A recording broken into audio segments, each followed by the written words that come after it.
کلو من علیہا فان، یہ دنیا مٹ جانے والی ہے، یہ جملہ نیا نہیں، روز ازل سے سنتے آئے ہیں۔ بے شک ہم جس زمین پر بستے ہیں وہ فنا ہونے والی ہے اور ہماری زندگی چند روزہ کی ہے۔ یہ چند روزہ مدت جیسے ہم گزارنے کے لیے پیدا کیے گئے ہیں،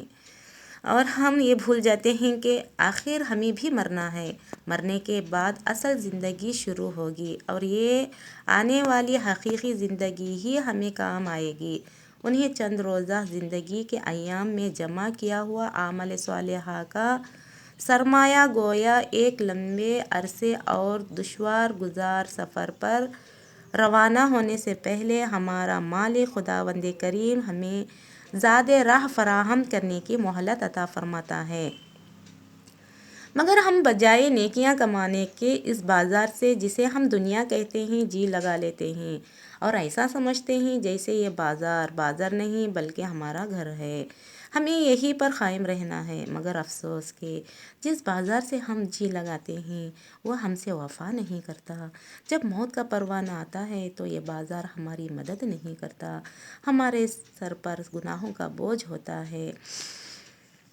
یہ دنیا ایک بازار ہے جہاں اچھے برے تمام اشیاء ملتے ہیں۔ اللہ تعالیٰ نے ہمیں ایک مختصر مدت کے لیے اس بازار کا گاہک بنوا کر بھیجا ہے۔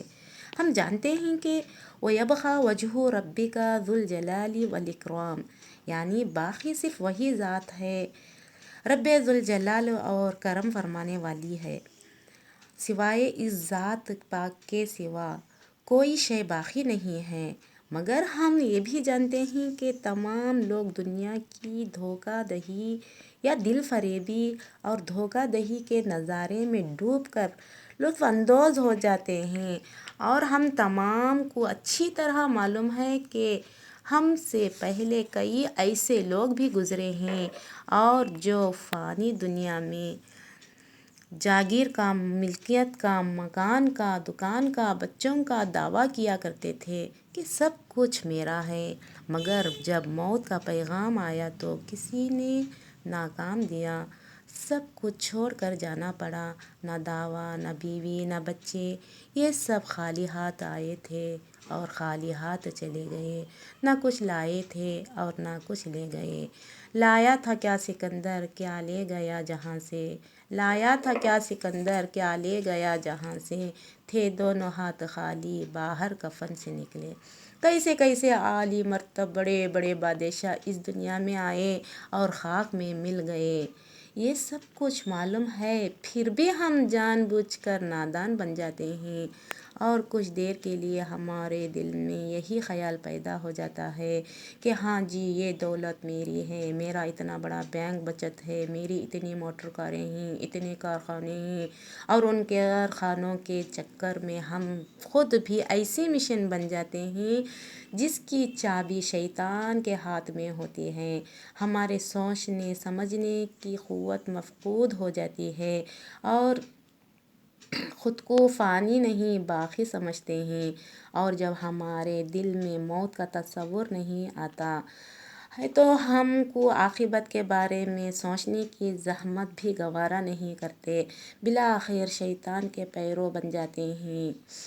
ہمارے اندر دنیا کی محبت کے ساتھ حرص و ہوس اور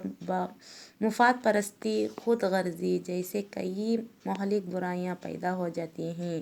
اور ہم مکمل طور سے دنیا کے شیدائی بن جاتے ہیں۔ ہمارے آنکھوں کے سامنے ایک گھنا قہر چھا جاتا ہے اور ہمیں دنیاوی معاملے کے سوا کچھ دکھائی نہیں دیتا، جس کا انجام ظاہر ہے کہ بربادی اور تباہی کے سوا کچھ نہیں۔ جہاں تک کہ مسلمانوں کے عقائد کی پابندی کا سوال ہے، ہمارا مذہب ہمیں واضح طور پر بتاتا ہے کہ تم اس دنیا میں ایک مسافر کی حیثیت سے آئے ہو، مومن کے لیے اس دار فانی میں کوئی جزیات نہیں، ہمارا حقیقی مقام موت کے بعد آنے والا مقام ہے، موت کے بعد آنے والی جہاں کہ تم بھیجے جاؤ گے، اس سے تم لگاوٹ پیدا کرو۔ ہم جانے سے پہلے تیاری کرنے کی توفیق نصیب فرمائے، آمین۔